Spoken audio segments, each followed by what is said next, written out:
अच्छा, क्या आपने कभी सोचा है कि हाल ही में नए फ़ोन, लैपटॉप्स या पीसी की कीमतें इतनी ज़्यादा क्यों लग रही हैं? तो अगर ऐसा लगता है कि ये बस कुछ टाइम की महंगाई है जो बाद में कम हो जाएगी, तो शायद आज की बातचीत ये सोच बदल दे। आज हम एक ऐसे संकट की गहराई में उतरने वाले हैं जो कोई टेम्पररी शॉर्टेज नहीं है, बल्कि एक ऐसा स्ट्रक्चरल बदलाव है जो हमारे सारे इलेक्ट्रॉनिक गैजेट्स को हमेशा के लिए और महंगा बना रहा है। हाँ, मानता हूँ ये सुनने में एक बहुत बड़ा दावा लगता है। लेकिन जो इंडस्ट्री के अंदर के फिगर्स हैं और जो बड़ी-बड़ी कंपनियों की चालें हैं ना, वो इसी कड़वी सच्चाई की तरफ इशारा कर रही हैं। और ये सिर्फ एक वार्निंग नहीं है, बल्कि एक नई इकोनॉमिक रियलिटी की शुरुआत है। सबसे पहले ये समझना जरूरी है कि ये संकट पहले आई किसी भी शॉर्टेज से अलग क्यों है। देखिए, ये कोई टेम्पररी सप्लाई चेन का इशू नहीं है जिसे प्रोडक्शन बढ़ाकर फिक्स कर दिया जाए। ये तो इंडस्ट्री के काम करने के तरीके में ही एक फंडामेंटल चेंज है। ठीक है, चलिए इसे समझते हैं। कोविड के टाइम पर जो चिप शॉर्टेज हुई थी, वो तो याद ही होगी। वो क्यों हुई थी? क्योंकि दुनिया भर की फैक्ट्रीज बंद थी। जैसे ही वो वापस खुली, साल डेढ़ साल में सप्लाई चेन पटरी पर आ गई। पर अब जो हो रहा है ना, वो एकदम अलग है। ये कोई प्रोडक्शन लाइन की प्रॉब्लम नहीं है, ये तो डिमांड में आया एक भूकंप है। और इसका कोई आसान हल नहीं है, ये बिल्कुल एक नया खेल है। और इसका असर तो दिखना शुरू भी हो चुका है। काउंटर पॉइंट रिसर्च का डेटा देखें तो सिर्फ 2026 के पहले क्वार्टर में ही स्मार्टफोन्स की एवरेज कीमत 15% तक बढ़ गई है। और यकीन मानिए, ये तो बस शुरुआत है। तो आखिर इस इतने बड़े बदलाव के पीछे मेन प्लेयर है कौन? एक शब्द में जवाब है एआई, आर्टिफिशियल इंटेलिजेंस। इंडस्ट्री की जो विस्फोटक डिमांड है ना, वो एक ब्लैक होल की तरह पूरी मेमोरी सप्लाई चेन को अपनी तरफ खींच रही है। हम सब डीरैम के बारे में तो जानते ही हैं। सालों से यही तो हमारे गैजेट्स की स्पीड और मल्टीटास्किंग की बैकबोन रही है। समझ लीजिए कि ये कंज्यूमर इलेक्ट्रॉनिक्स का दिल है। और फिर आता है HBM। इसे आप एआई की दुनिया का सुपर फ्यूल मान सकते हैं। ये इतनी ज्यादा तेज और पावरफुल है कि एक साथ हजारों कैलकुलेशंस कर सकती है, और यही बात इसे एआई मॉडल्स को ट्रेन करने के लिए एब्सोल्युटली एसेंशियल बना देती है। तो बस यहीं पर इस संकट की असली जड़ है। डीराम और HBM दोनों एक ही फैक्ट्री में, एक ही मशीनरी और एक ही तरह के रिसोर्सेज से बनती हैं।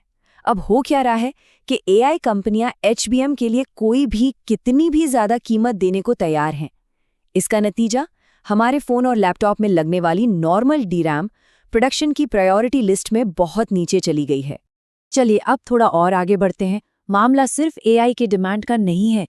जो बड़ी टेक कंपनियां हैं ना, वो इस सिचुएशन का फायदा उठाने के लिए कुछ ऐसी स्ट्रेटेजिक चालें चल रही हैं जिससे ये संकट और भी गहरा होता जा रहा है और कीमतें परमानेंटली हाई हो रही हैं।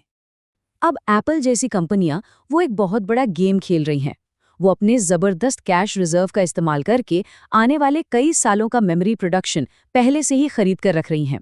इसका सीधा सा मतलब ये है कि जब छोटे एंड्रॉयड ब्रांड्स को मेमोरी चाहिए होती है, तो उनके लिए या तो कुछ बचता ही नहीं, या फिर उन्हें बहुत ही ज्यादा कीमत चुकानी पड़ती है। ये एप्पल के लिए तो एक विन विन सिचुएशन है, लेकिन मिड रेंज मार्केट के लिए ये एक बहुत बुरी खबर है। अब जरा यहाँ ध्यान दीजिए, ये बहुत इंटरेस्टिंग है। सैमसंग, SK हाइनेक्स और माइक्रोन जैसी कंपनियों का सीन क्या है कि भले ही उनके मोबाइल डिवीजन का प्रॉफिट गिर रहा हो, लेकिन उनका सेमीकंडक्टर डिवीजन आसमान छू रहा है, रिकॉर्ड प्रॉफिट बना रहा है।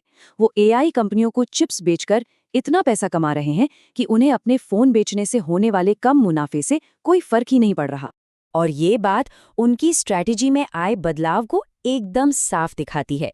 ये कंपनियां अब धीरे धीरे LPDDR4X जैसी पुरानी और सस्ती मेमोरी का प्रोडक्शन बंद कर रही हैं, और वो कस्टमर्स को LPDDR5 जैसे नए और ज़्यादा प्रॉफिट वाले वर्जन खरीदने के लिए कह सकते हैं कि मजबूर कर रही हैं, जो महंगे भी हैं।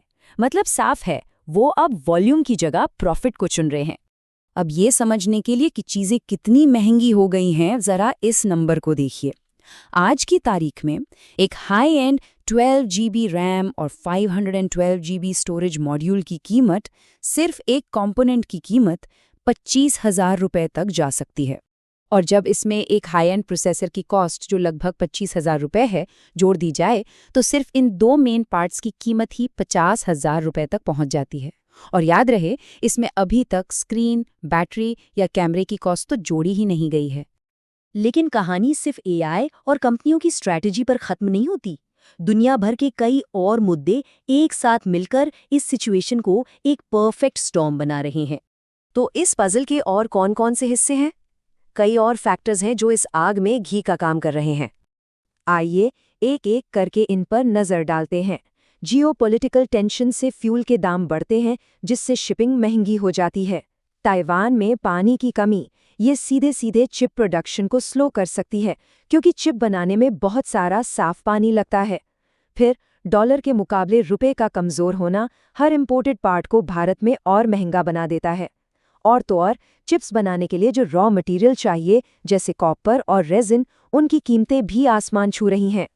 तो बॉटम लाइन ये है कि ये संकट किसी एक वजह से नहीं है, ये कई अलग अलग मुश्किलों का एक साथ आना है जो एक दूसरे के असर को और बढ़ा रही हैं और आखिर में हम सबके लिए इलेक्ट्रॉनिक्स को और महंगा बना रही हैं। तो इस नई महंगी सच्चाई को देखते हुए एक आम खरीदार को क्या करना चाहिए? चलिए कुछ प्रैक्टिकल एडवाइस देखते हैं। तो सलाह बिल्कुल सीधी और साफ है। अगर अभी किसी नए गैजेट की एकदम सख्त जरूरत नहीं है, तो अपनी खरीदारी को होल्ड पर रखिए। और अगर खरीदना ही पड़ रहा है, तो किसी बड़ी सेल या अच्छे डिस्काउंट का इंतजार कीजिए। और सबसे जरूरी बात, अपनी जरूरत को प्रायोरिटी दीजिए, मार्केटिंग की चकाचौंध को नहीं। और यहाँ एक कड़वी हकीकत भी समझनी होगी। भले ही आगे चलकर ये शॉर्टेज खत्म हो जाए, कंपनियां कीमतें कम नहीं करने वाली। वो इस मौके का इस्तेमाल अपने प्रॉफिट को लॉक करने और परमानेंटली एक हाई प्राइस बेसलाइन सेट करने के लिए करेंगी। मतलब कीमतें शायद स्टेबल हो जाएंगी, लेकिन एक नए और कहीं ज्यादा ऊंचे लेवल पर। इस बात को गांठ बांध लीजिए, हम इलेक्ट्रॉनिक्स की कीमतों के एक नए दौर में एंटर कर चुके हैं। जो आज हम देख रहे हैं वो कोई टेम्पररी उछाल नहीं है, ये भविष्य के लिए एक नया बेस है, एक नया नॉर्मल है। और ये सब हमें कुछ बड़े सवालों के साथ छोड़ जाता है। क्या हम एक ऐसे फ्यूचर की तरफ बढ़ रहे हैं जहां लेटेस्ट टेक्नोलॉजी सिर्फ कुछ लोगों के लिए एक लग्जरी बनकर रह जाएगी?